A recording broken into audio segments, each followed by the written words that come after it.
प्यारे बच्चों, आज हम लोग क्लास 12 विषय भूगोल मॉडल सेट 4 के महत्वपूर्ण प्रश्नों को देखेंगे जो परीक्षा उपयोगी है।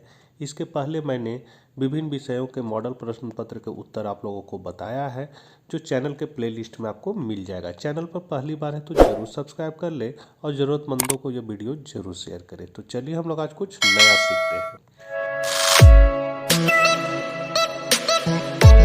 और ये जो तैयार किया गया है ये बाजार गैस पेपर की सहायता से तैयार किया गया है। पहला क्वेश्चन है आपका, बोकारो इस्पात केंद्र किस राज्य में स्थित है? तो क्या हो जाएगा? झारखंड। दूसरा है, भारत में विश्व की कुल जनसंख्या के कितने प्रतिशत लोग बसते हैं? तो 16%। झरिया कोयला क्षेत्र किस राज्य में स्थित है? झारखंड।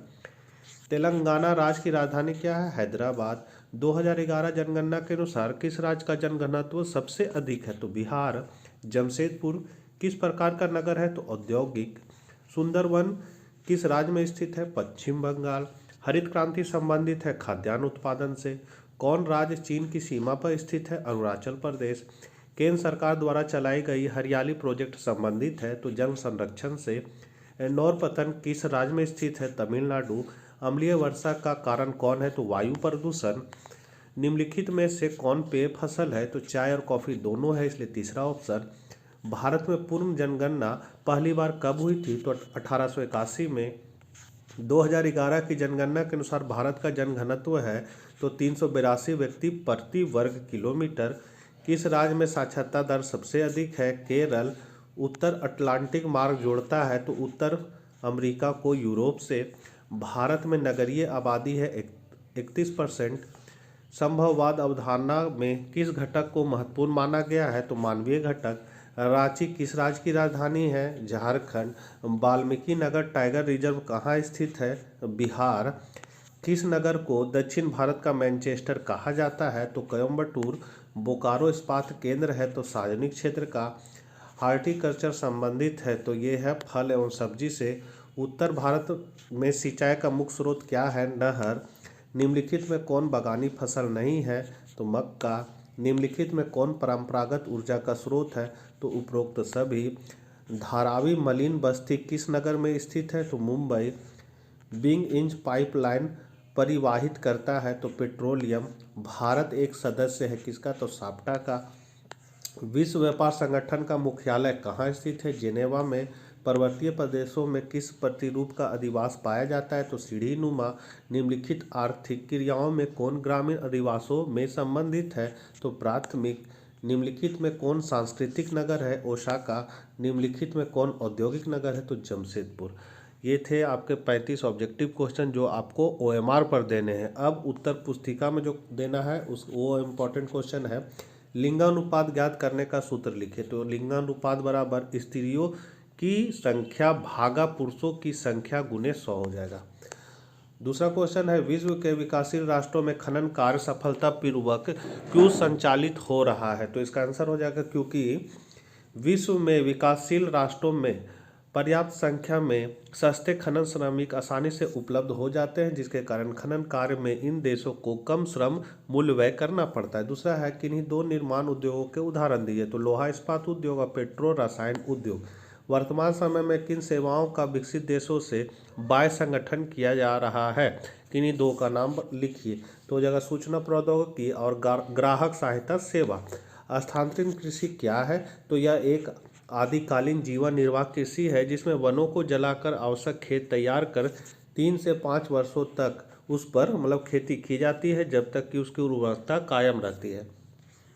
फिर है, सहन सीमा क्या है? तो समान कार्य के समय किसी पदार्थ की एक सीमा से कम मात्रा रहने पर विपरीत प्रभाव नहीं पड़ता और आजीवन उसकी उपस्थिति में रहना संभव होता है। जैसे वायुमंडल में CO 50 ppm तथा CO 5000 ppm मात्रा।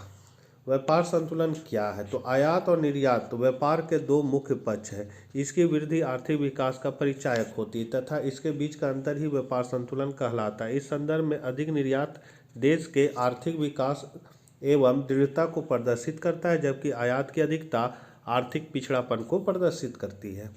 लघुत्तरीय प्रश्न है, मानव विकास सूचकांक के क्या लाभ है? तो पहला लाभ है, इससे दो देशों के बीच विकास के स्तर का पता चल जाता है। दूसरा है किसी देश के अंदर विभिन्न राज्यों के मध्य भी विकास के स्तर का इससे पता चलता है। तीसरा, यह सूचकांक एक माप का कार्य करता है जिससे विकास के वर्तमान स्तर का आकलन कर भावी विकास की योजनाएं बनाना सरल हो जाती है। 9वां नंबर क्वेश्चन है धात्विक एवं अधात्विक उद्योगों में अंतर स्पष्ट करें। तो जिस उद्योग में विभिन्न प्रकार की धातुओं का कच्चे माल के रूप में उपयोग होता है उसे धात्विक उद्योग कहा जाता है, जैसे लोहा, इस्पात उद्योग, एल्युमिनियम उद्योग। दूसरी ओर जिस उद्योग में अधात्विक खनिजों का उपयोग किया जाता है अधात्विक उद्योग कहा जाता है, जैसे पेट्रोलियम, कोयला आधारित उद्योग। अगला है सड़क परिवहन की क्या समस्या है। तो परिवहन के विभिन्न साधनों के अंतर्गत सड़क परिवहन छोटी दूरी तय करने के लिए सबसे सस्ता साधन है, फिर भी इसके विकास की कुछ सीमाएं। पहला, वर्षा ऋतु में कच्ची सड़कों पर वाहन चलाना दुष्कर कार्य हो जाता है। पर्वतीय और पठारी भागों की उबड़ खाबड़ सतह पर एवं मरुस्थल की बलुआई क्षेत्र में सड़क निर्माण एक कठिन कार्य है। फिर है बाढ़ प्रभावित क्षेत्रों की सड़कें बाढ़ के दौरान टूट जाती है।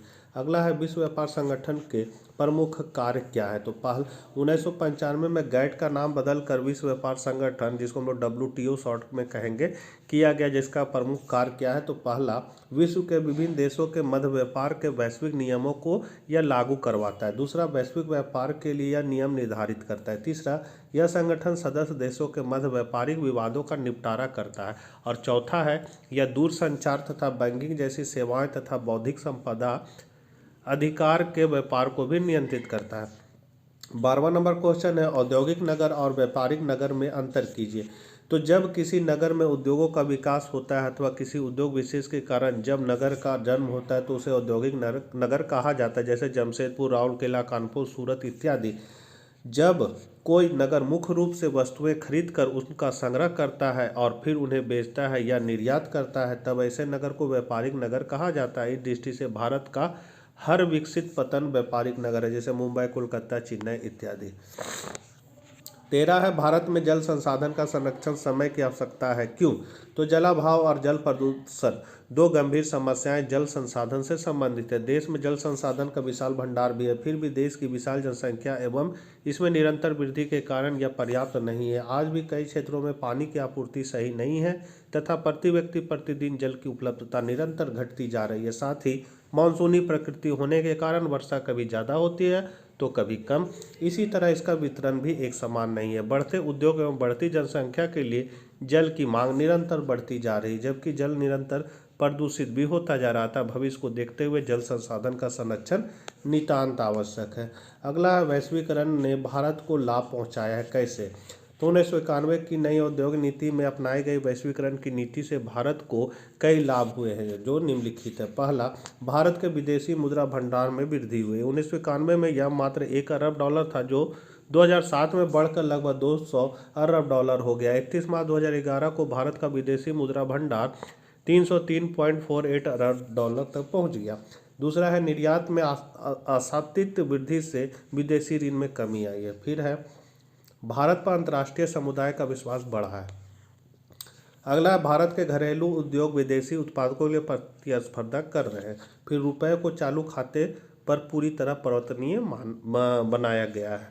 दीर्घ उत्तरीय प्रश्न, अधिकांश उच्च प्रौद्योगिकी उद्योग किसी शहर या नगर की बाहरी सीमा में क्यों अवस्थित होते हैं। तो इसका आंसर है उच्च प्रौद्योगिकी उद्योग नगर की सीमाओं पर खुले वातावरण में स्थापित होने लगे हैं जो वस्तुतः फूलों से घिरे हुए सुगम नैसर्गिक वातावरण में लोगों को काम करने का अवसर देते, इसलिए इन्हें पार्क कहा जाता है। चूँकि यहाँ स्थापित उद्योग उच्च तकनीक से जुड़े रहते इसलिए इन्हें प्रौद्योगिकी पार्क कहा जाता है। इसमें इलेक्ट्रॉनिक उपकरण, सूक्ष्म इलेक्ट्रॉनिक उपकरण, चिकित्सा उपकरण, लेजर उपकरण, जैव प्रौद्योगिकी उपकरण, व्यावसायिक शोध और विकास कार्य एवं निर्माण शामिल है। लंदन, टोक्यो और भारत के कई केंद्रों सहित विश्व में कई तकनीकी पार्क विकसित है। नगर से बाहर इनकी स्थिति में कई लाभ है।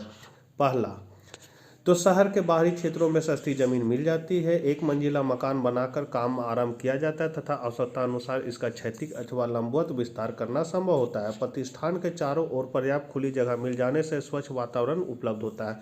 चौथा, चारों ओर हरे भरे पेड़ पौधे लगाकर वातावरण अथवा पर्यावरण को आकर्षण एवं शुद्ध बनाए रखा जाता है। शहर के निकट होने से इसे परिवहन, संचार तथा ऊर्जा की सुविधा आसानी से मिल जाती है। और छठा है कर्मचारियों को शहर में भी रहने की सुविधाएं मिल जाती है। 16 है समुद्री व्यापारिक मार्गों को प्रभावित करने वाले कारकों का वर्णन करें। तो समुद्री मार्ग का महत्व अंतर्राष्ट्रीय व्यापार में वृद्धि के साथ ही साथ बढ़ता जा रहा है, अर्थात समुद्री मार्ग का विकास व्यापार पर निर्भर करता है, परंतु कुछ विशेष भौगोलिक कारकों से भी इसका विकास प्रभावित होता है, जैसे ईंधन। पहला, ईंधन। आरंभ में समुद्री मार्ग कोयला मिलने के स्थान से प्रभावित होता था, जैसे वैंकूवर, होनोलुलु और योकोहामा। सिंगापुर, बर्थ इत्यादि कोयले के स्टेशन थे। अनुकूल स्थिति में जहाज़ों में थोड़ा ही कोयला भरने से माल लादने के लिए अधिक जगह मिल जाती थी, अतः ऐसे स्थानों पर नियमित रूप से जहाज आते जाते रहते थे। लेकिन वर्तमान समय में डीजल और पेट्रोल भी समुद्री मार्ग का निर्धारण करने लगे हैं। फिर है महाविर्तीय मार्ग। तो महाविर्तीय मार्ग दो स्थानों के बीच में न्यूनतम दूरी मार्ग होता है, इसलिए समुद्री जहाज इसका अनुसरण करते हैं। यही कारण है कि उत्तरी गोलार्ध में जहाज उत्तरी ध्रुव होकर जाते हैं। फिर है जलवायुवी परिस्थिति। तो कई बंदरगाह शीतकाल में जम जाते हैं, ऐसी स्थिति में जहाज़ों को सुविधाजनक मार्ग अपनाना पड़ता है।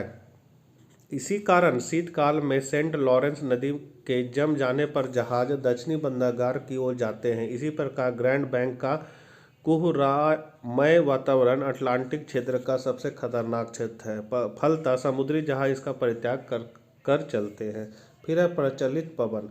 प्रचलित पवन भी समुद्री मार्ग को प्रभावित करते हैं। लिवरपूल से ऑस्ट्रेलिया जाने वाला जहाज इसी कारण पछुआ पवन के प्रभाव से केप ऑफ गुड होप मार्ग से होकर जाता है, जबकि वापसी में सुएज नहर मार्ग द्वारा लिवरपूल जाता है। 17 नंबर क्वेश्चन है, भारत में बॉक्साइट के उत्पादन एवं वितरण का विवरण दीजिए। तो इसको आप लोग देख लीजिए, धीरे धीरे हम बढ़ा दे रहे हैं, क्या कि वीडियो फिर लंबा हो जाएगा ना, तो आप लोग ऐसे ही बोर हो जाइएगा। 18 नंबर क्वेश्चन है, भारत में कपास के उत्पादन की विवेचना कीजिए। तो इसको भी आप लोग देख लीजिए, धीरे धीरे हम बढ़ा दे रहे हैं।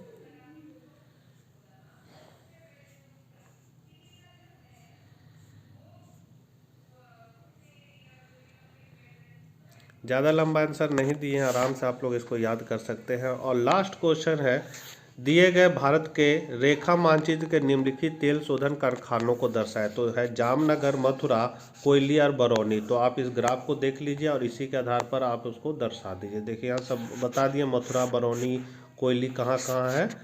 और यहाँ पर है, देखिए जामनगर है, यहाँ पर कोयली है, यहाँ पर मथुरा, यहाँ बरौनी है।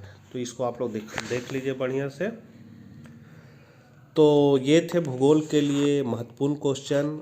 और भी विषय के अगर आपको देखना है तो चैनल के प्लेलिस्ट में जाके और विषय का भी आप मॉडल प्रश्न देख सकते हैं जो परीक्षा उपयोगी है। मिलते हैं नेक्स्ट वीडियो के साथ, तब तक आज्ञा दीजिए, बाय बाय।